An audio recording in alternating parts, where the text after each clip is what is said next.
नमस्कार, मैं हूं शरण कुमार। संध्या कंप्यूटर के YouTube चैनल पे आप सभी का एक बार फिर से स्वागत करता हूं। देखिएगा फ्रेंड्स, आज जो मैं आप सभी के लिए वीडियो लेके आया हूं वो है BSTC एग्ज़ाम 2021 राजस्थान की प्रशासनिक व्यवस्था। फ्रेंड्स, राजनीति का आपका ये टॉपिक होने वाला है। महत्वपूर्ण फ्रेंड्स प्रश्न उत्तरी हैं। इस वीडियो के अंदर आपको टॉप मोस्ट 20 MCQ देखने को मिलेंगे। जो आपके टॉपिक कौन सा होगा, राज्यपाल का जो टॉपिक है वहाँ से फ्रेंड्स आपको एग्जाम में भी, यहाँ से मैं जितने भी क्वेश्चन लेके आया हूँ उनमें से 1 से 2 क्वेश्चन आपको एग्जाम में देखने को मिल सकते हैं। तो अभी तक आप अगर इस चैनल पे नए हैं तो प्लीज़ इस चैनल को सब्सक्राइब करके बेल आइकन को क्लिक कीजिएगा, जिससे फ्रेंड्स क्या होता है कि आने वाली हर एक लेटेस्ट नोटिफिकेशन सबसे पहले आप तक होती हैं। तो चलते हैं पहले क्वेश्चन की तरफ कि राजस्थान का राज्यपाल अपना त्याग पत्र किसे सौंपता है। तो फ्रेंड्स बहुत ही अच्छा क्वेश्चन है। देखिएगा, अगर मैं बात करूं राज्यपाल की, तो जो राज्यपाल अपना जो फ्रेंड्स त्याग पत्र सौंपता है वो किसको सौंपता है? भारत के राष्ट्रपति को सौंपता है। किसको सौंपता है? भारत के राष्ट्रपति को। और फ्रेंड्स जो राज्यपाल है उसकी नियुक्ति भी आपका कौन करता है? भारत का राष्ट्रपति ही करता है। तो ये जो दोनों बातें हैं कम से कम यहाँ से याद रखनी है। राज्यपाल है जो राष्ट्रपति के क्या काम करता है? प्रसाद पर्यंत काम करता है। क्या करता है? प्रसाद पर्यंत काम करता है। तो इतनी सी बातें कम से कम यहाँ से आपको पता होनी चाहिए कि भाई जो राज्यपाल हैं, राज्यपाल अपना त्याग पत्र किसको सौंपता है? भारत के राष्ट्रपति को सौंपता है। उसके बाद में जो फ्रेंड्स आपका नेक्स्ट क्वेश्चन है कि राज्यपाल पद पर नियुक्त होने के लिए योग्यताएं जो है आपकी संविधान के किस अनुच्छेद के अंदर मिलती है? तो देखिएगा कि राज्यपाल पद के लिए जो नियुक्त होने के लिए जो आपकी योग्यता है, योग्यता फ्रेंड्स आपको कहाँ पे देखने को मिलेगी? तो अनुच्छेद 157 में आपको जो है राज्यपाल पद की जो नियुक्ति के लिए जो योग्यताएं होती हैं वो आपको देखने को मिलती हैं। तो जो आपको ऑप्शन नंबर ए है यहाँ से आपका बिल्कुल ही करेक्ट आंसर हो जाता है। उसके बाद में जो फ्रेंड्स आपका नेक्स्ट क्वेश्चन है कि राज्य की समस्त कार्यपालिका व विधायी शक्तियाँ निम्न में से किस में निहित होती हैं? तो ये भी अच्छा क्वेश्चन है फ्रेंड्स। आप सभी को पता होगा कि भाई देखिएगा, हालांकि जो अपना राज्यपाल है एक प्रकार से अपन अगर केंद्र की बात करें तो केंद्र में राष्ट्रपति के समकक्ष होता है। किसके समकक्ष होता है? राष्ट्रपति के समकक्ष आपका होता है। जबकि देखिएगा राष्ट्रपति भी आपका क्या होता है कि कार्यपालिका और विधायी शक्तियाँ उसमें ही निहित होती हैं। तो देखिएगा कि यहाँ से भी आपका क्या हो जाएगा कि भाई जो कार्यपालिका की शक्तियाँ हैं और विधायी शक्तियाँ हैं जो सारी की सारी किस में निहित होती हैं? राज्यपाल के अंदर निहित होती हैं। तो जो आपका ऑप्शन नंबर है जो सी आपका यहाँ से बिल्कुल ही करेक्ट आंसर हो जाता है। उसके बाद में जो फ्रेंड्स आपका नेक्स्ट क्वेश्चन है कि राज्यपाल की पदावधि के संबंध में कौन सा कथन गलत है? तो फ्रेंड्स गलत कथन को पहचानना है। देखिएगा, हालांकि इजी क्वेश्चन है फ्रेंड्स, बट आपको स्टेटमेंट वाले क्वेश्चन बहुत सारे एग्जाम में देखने को मिलते हैं, क्योंकि आजकल का ट्रेंड है कि आपको जो क्वेश्चन है स्टेटमेंट के टाइप में दिए जाते हैं। तो देखिएगा, अगर राज्यपाल की बात करें तो राज्यपाल का जो कार्यकाल होता है 5 वर्ष का होता है, जो बिल्कुल ही करेक्ट है। इसमें कोई डाउट नहीं है कि भाई राज्यपाल का जो कार्यकाल है मेरे फ्रेंड्स कितना होता है? 5 साल का होता है। जबकि फ्रेंड्स अगर कार्यकाल समाप्ति के पश्चात जो है उसके 5 वर्ष समाप्त होने के पश्चात उत्तराधिकारी के तौर पे वो पद धारण तक वह अपने पद पर बना रह सकता है। यानी कि फ्रेंड्स कहने का मतलब ये है कि भाई राज्यपाल का मान लिया कि उसका कार्यकाल पूरा हो जाता है, बट फ्रेंड्स जब तक नया राज्यपाल आपके पद धारण नहीं करता तब तक वो राज्यपाल के रूप में एक प्रकार से बना रहता है। तो यहाँ से ये भी बातें आपकी बिल्कुल ही सही हैं। उसके बाद में फ्रेंड्स यहाँ पे अपन को बोला है क्या कि वह राष्ट्रपति के प्रसाद पर्यंत अपने पद पे बना रहता है। तो ये भी सही है। मैंने अभी आपको बोला कि जो आपका राज्यपाल होता है वो क्या होता है? राष्ट्रपति के प्रसाद पर्यंत काम करता है। तो यहाँ से ये भी बिल्कुल ही करेक्ट है। जबकि फ्रेंड्स देखिएगा, जो आपका ऑप्शन नंबर डी है यहाँ पे अपन को क्या बोला है कि उससे महाभियोग द्वारा पदच्युत या फिर हटाया जा सकता है। तो मेरे फ्रेंड्स ये जो आपका स्टेटमेंट है बिल्कुल ही गलत होगा, क्योंकि जो महाभियोग की प्रक्रिया है वो तो किस पे लगती है? राष्ट्रपति पे लगती हैं, आपके राज्यपाल पे नहीं लगती। यानी जो है आपके राष्ट्रपति को महाभियोग द्वारा हटाया जा सकता है, लेकिन राज्यपाल को नहीं हटाया जा सकता।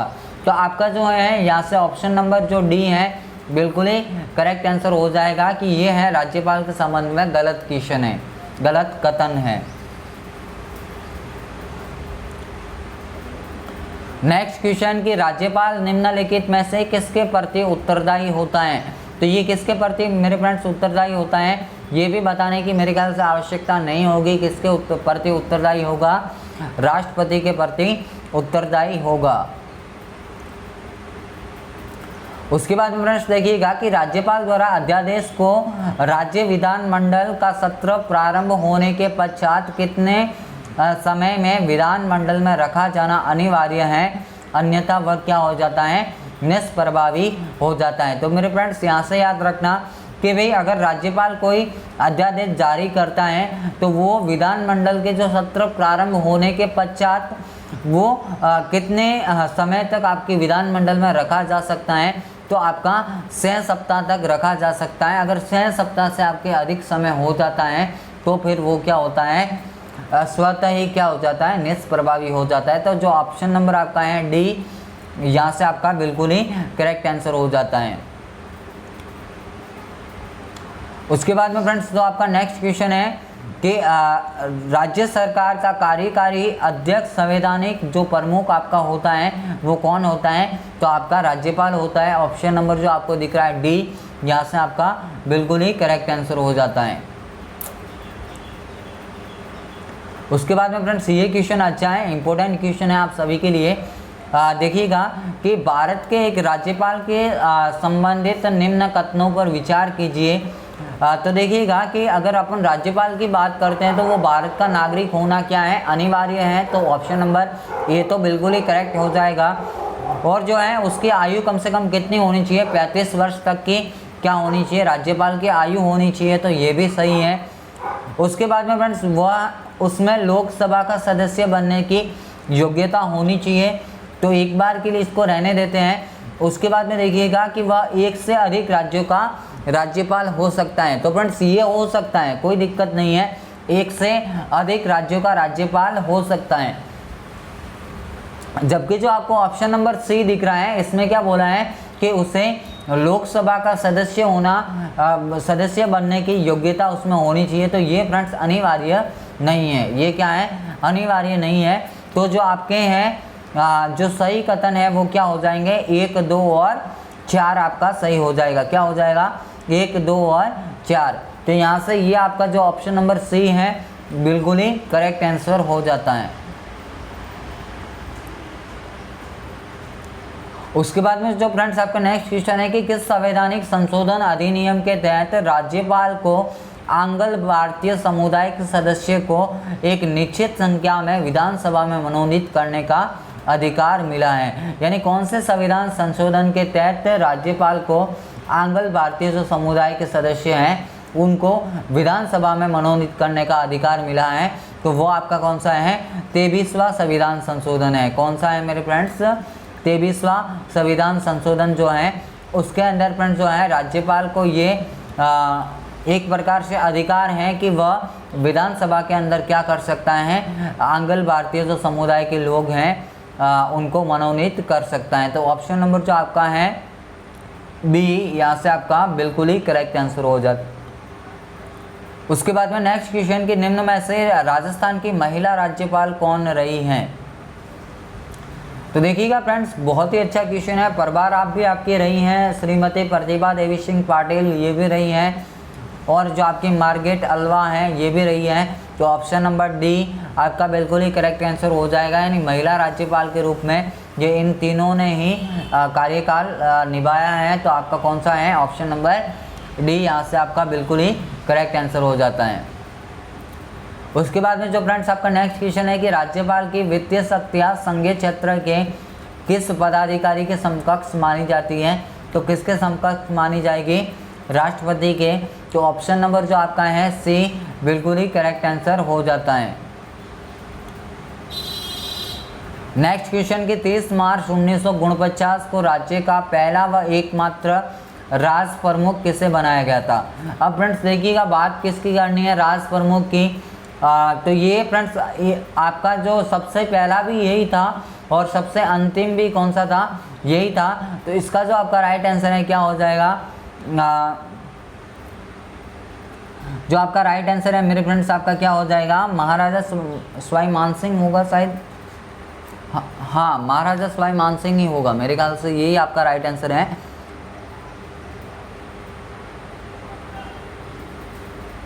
हाँ फ्रेंड्स, आपका यही राइट आंसर है, महाराजा सवाई मानसिंह जो आपके हैं, बिल्कुल ही यहाँ से करेक्ट आंसर हो जाएगा। यानी कि ये आपके पहले व एकमात्र क्या थे, राज प्रमुख थे, जो कौन है आपके महाराजा सवाई मानसिंह।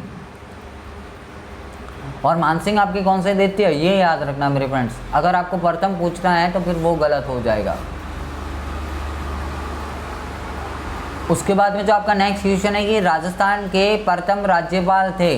तो देखिएगा, अगर मैं प्रथम राज्यपाल की बात करूं तो आपके कौन से थे, गुरुमुख निहाल सिंह। कौन थे, गुरुमुख निहाल सिंह। तो ऑप्शन नंबर जो आपको दिख रहा है सी, यहाँ से आपका बिल्कुल ही करेक्ट आंसर हो जाता है।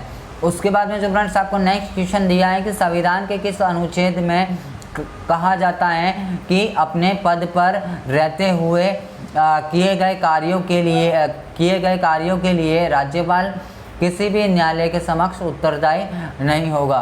तो ये कौन से अनुच्छेद के अंदर ये बातें बोली गई हैं, तो आपका जो अनुच्छेद है 361, अनुच्छेद 361, उसमें फ्रेंड्स क्या बोला गया है कि भाई राज्यपाल अपने पद पर रहते हुए अपने किए गए कार्यों के लिए जो है वह किसी भी न्यायालय के समकक्ष उत्तरदायी नहीं होगा। तो ये जो ऐसी बात का जो उल्लेख मिलता है आपका कहाँ पे मिलता है, अनुच्छेद 361 के अंदर आपको देखने को मिलता है। उसके बाद में फ्रेंड्स आज का सबसे इम्पोर्टेंट क्वेश्चन है, इस जो पीडीएफ का सबसे इम्पोर्टेंट आपका ये क्वेश्चन है। देखिएगा, आपसे पूछा जा सकता है, एक क्वेश्चन यहाँ से अवश्य आपको देखने को मिलेगा। देखिएगा, एक अपन को दो सूची दे रखी है, उसमें सही कोड को आपको चयन करना है। तो एक साइड में आपके अनुच्छेद दे रखे हैं, दूसरी साइड में सूची सेकंड में कि कौन से अनुच्छेद में किसका उल्लेख है, ऐसे आपको दे रखा है। तो देखिएगा फ्रेंड्स, अगर मैं बात करूं कि 153 की अनुच्छेद 153 क्या कहता है कि भाई राज्यों का राज्यपाल, यानी कि प्रत्येक राज्य का क्या होगा, एक राज्यपाल होगा, किसमें बोला गया है 153 के अंदर। उसके बाद में फ्रेंड्स अगर मैं 54 की बात करूं तो 54 के अंदर आपके क्या हैं, कार्यपालिका संबंधी जो शक्तियां हैं ये आपकी कहाँ पे हैं, 154 के अंदर। यानी राज्यपाल की जो कार्यपालिका संबंधी जो शक्तियां हैं वो कौन से अनुच्छेद में आपको देखने को मिलती हैं, तो अनुच्छेद 154 के अंदर। जबकि जो आपको कार्यकाल है वो मेरे फ्रेंड्स आपको कहाँ देखने को मिलेगा, जो आपकी नियुक्ति हैं, नियुक्ति आपको कहाँ पे देखने को मिलेगी, राज्यपाल की नियुक्ति 155 अनुच्छेद नंबर 155 के अंदर आपको क्या देखने को मिलती है, राज्यपाल की नियुक्ति। जबकि उसका जो कार्यकाल है वो फ्रेंड्स आपको कहाँ पे देखने को मिलता है, अनुच्छेद 156। तो आपका जो राइट आंसर हो जाएगा क्या, ऑप्शन नंबर ए, यानी कि पहले में आपका हो जाएगा चौथा, बी में आपका हो जाएगा फर्स्ट, सी में आपका हो जाएगा थर्ड और डी में आपका हो जाएगा फोर्थ। तो आपका जो ऑप्शन नंबर है ये यहाँ से आपका बिल्कुल ही करेक्ट आंसर हो जाएगा। उसके बाद में जो फ्रेंड्स नेक्स्ट क्वेश्चन दिया है कि किसी राज्य के राज्यपाल को निम्नलिखित में से कौन सी शक्ति प्राप्त नहीं होती। तो देखिएगा, किसी भी राज्य के राज्यपाल के पास में कौन सी शक्ति नहीं होती, तो उसके पास में विधानसभा को फ्रेंड्स स्थगित करने की शक्ति नहीं होती है। क्या, कौन सी शक्ति नहीं होती है, स्थगित करने की शक्ति नहीं होती है। तो जो आपका है ऑप्शन नंबर ए यहाँ से आपका बिल्कुल ही करेक्ट आंसर हो जाता है। उसके बाद में जो फ्रेंड्स आपका नेक्स्ट क्वेश्चन है कि संविधान के किस पर महाभियोग चलाने के लिए कोई प्रावधान नहीं है। यानी संविधान में किसके ऊपर जो है महाभियोग चलाने के लिए कोई प्रावधान नहीं है। तो देखिएगा कि राज्यपाल के ऊपर जो है आप महाभियोग नहीं चला सकते, जबकि न्यायमूर्ति के आप मुख्य न्यायमूर्ति के खिलाफ आप चला सकते हो, जो आपका भारत का भी है उसके भी समक्ष आप चला सकते हो, और राष्ट्रपति पे भी महाभियोग लाया जा सकता है, बट राज्यपाल पे आपका महाभियोग नहीं लाया जाता। तो ऑप्शन नंबर जो आपका है ये यहाँ से बिल्कुल ही करेक्ट आंसर हो जाएगा। उसके बाद में जो फ्रेंड्स आपका नेक्स्ट क्वेश्चन है कि किसी राज्यपाल द्वारा जारी अध्यादेश का अनुमोदन होना आवश्यक है। किसके द्वारा अनुमोदन होना बहुत ही आवश्यक है। तो देखिएगा कि इस क्वेश्चन का जो आपका राइट आंसर है वो मेरे फ्रेंड्स आपका क्या हो जाएगा कि भाई जब भी कोई राज्यपाल है आपका अध्यादेश जारी करता है तो उसका अनुमोदन किसके द्वारा होना चाहिए, राज्य की विधायिका के द्वारा होने चाहिए। किसके द्वारा होने चाहिए? राज्य की विधायिका के द्वारा होना बहुत ही आवश्यक है। उसके बाद में जो फ्रेंड्स नेक्स्ट क्वेश्चन है कि राज्यपाल को उसके पद से निम्नलिखित में से कौन हटा सकता है? तो फिर कौन हटा सकता है? राष्ट्रपति हटा सकता है, क्योंकि जो राज्यपाल होता है राष्ट्रपति के पश्चात पर्यंत काम करता है। तो ऑप्शन नंबर जो आपका है ये यहाँ से बिल्कुल ही करेक्ट आंसर हो जाता है। उसके बाद में जो फ्रेंड्स आपका नेक्स्ट क्वेश्चन है कि राज्य के प्रशासन व विधान के प्रस्तावों से संबंधी मामलों में कौन मुख्यमंत्री से सूचना प्राप्त कर सकता है? देखिएगा फ्रेंड्स, बहुत ही अच्छा क्वेश्चन है कि जो है प्रशासन और विधान के जो प्रस्ताव हैं उनसे जो संबंधित फ्रेंड्स हैं, जो राज्यपाल अगर मांगेगा तो भी राष्ट्रपति को देनी है सूचना, और नहीं मांगेगा तो भी मुख्यमंत्री को सूचना देनी ही है। यानी कि फ्रेंड्स मुख्यमंत्री का ये दायित्व होता है, ये कर्तव्य होता है कि वो राज्य की जो समस्त प्रशासन और जो विधान के प्रस्ताव हैं उसके जो संबंधी मामले हैं उनकी सूचना वो किसको देगा? राज्यपाल को देगा। तो जो आपका ऑप्शन नंबर जो है डी यहाँ से बिल्कुल ही करेक्ट आंसर हो जाएगा। यानी ये किसका दायित्व है? मुख्यमंत्री का दायित्व होता है। तो फ्रेंड्स ये थे आज के अपने टॉप मोस्ट 20 MCQ जो राजस्थान की पॉलिटी के राज्यपाल के टॉपिक से लिए गए थे। कल इससे आगे वाले क्वेश्चन को मैं लेके आऊँगा। आई होप फ्रेंड्स आपको ये वीडियो बहुत ही पसंद आया होगा। अगर वीडियो को पसंद किया है तो फ्रेंड्स प्लीज़ इस चैनल को सब्सक्राइब करके इस वीडियो पे ज़्यादा से ज़्यादा लाइक कीजिएगा और ज़्यादा से ज़्यादा इसको शेयर करके फ्रेंड्स कमेंट करके ज़रूर बताइएगा कि जो क्वेश्चन है उसको किस लेवल तक आपके लिए लेके जाया जाए। यानी क्वेश्चन इसी लेवल से रखे जाए या थोड़े उच्च स्तरीय भी क्वेश्चन आपके समक्ष पेश किए जाए, तो इसको आप कमेंट बॉक्स में ज़रूर बताना। तो फ्रेंड्स आज के लिए इतना ही, मिलेंगे कल एक नए वीडियो के साथ। तब तक के लिए जय हिंद, वंदे मातरम, जय भारत।